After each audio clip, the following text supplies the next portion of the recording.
Hey guys, Eric Sachetta, leadership expert and author of the 8 Mandates of Personal Leadership, the student guide to take charge of your life, lead yourself, and make a positive difference in the world. In today's video, we are going to talk about focus. And to tell you about it, I remember on the last video, I promised you that I'd be coming to you from somewhere warm. Well, we had a little complications with the phone and all that stuff, so I wasn't able to shoot the video where I was down in Florida, but we'll break for a second into a scene. So if you're freezing like me up here in the north, we'll give you a chance to look and see some of the nice scenery down in Florida.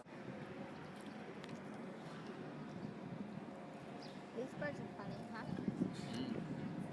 Look, I just went under the water.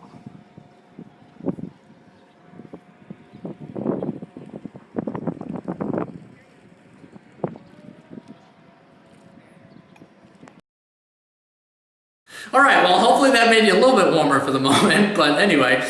So I was down in Florida this past week visiting a couple friends with my wife, and we went and we looked at these model homes, because down in Florida, most of the communities are gated communities, and they create, models. So you can pick out which model you want for your home and design it how you want. And of course, they're really expensive and all that stuff, but we got to go walk through all the different models that they have. And it was interesting because as I'm walking through and seeing the ones that I thought were really awesome, like, oh my gosh, how cool would it be to, be in this house and have all this stuff and all this stuff. And what happened is in the middle of that, I caught myself doing something. I said, you're focusing on the fact that the house is great, but you're also focusing on all the things that you'll have.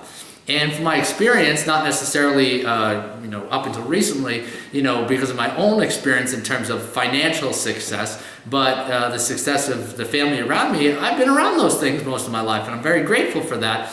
But what's interesting is all of a sudden that little off focus that started to creep in, oh, I can't wait till I, can get a house like this. And that thought came in, and then I said to myself, well, hold on. Instead of saying that, you can still want this house, but what about this? Asking yourself questions, what type of person lives in a house like this? What type of values do they have? What type of value do they add to their customers or coworkers or their environment that they work in? What are their standards that they have for themselves in terms of personal growth, leading themselves, leading the people around them? How do they act? How do they dress? And then I thought of the concept that you hear in many books of act as if. So if the goal is to, obtain this nice house and design it the way you want, but the person that's able to obtain it is someone who's confident and passionate about what they're doing. There's someone that has high standards for themselves. There's someone that contributes as much as they possibly can, adds value to the lives of others. Why not do all those things right now?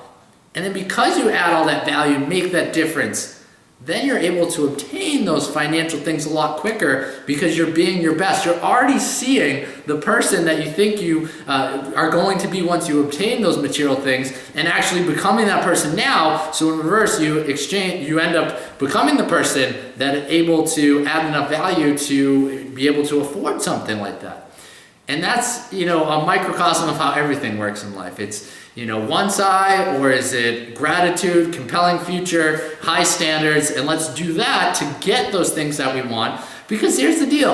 I started thinking about that. It's like, well, once you have that, you're still going to do the same things. I think about that all the time. I said, if I had, enough money for, a couple of really nice houses and could fly around the world and all that stuff, I'd still be excited about the same things. Hanging out with family, I'd still be excited about learning. I love reading, studying. I'd still be excited about the same things. So why not just enjoy those things now, enjoy the process. You can focus on the house or whatever thing you enjoy as a prize, but as a prize for the reward of the effort that you give, the person they're becoming, and the way that you act. So act as if.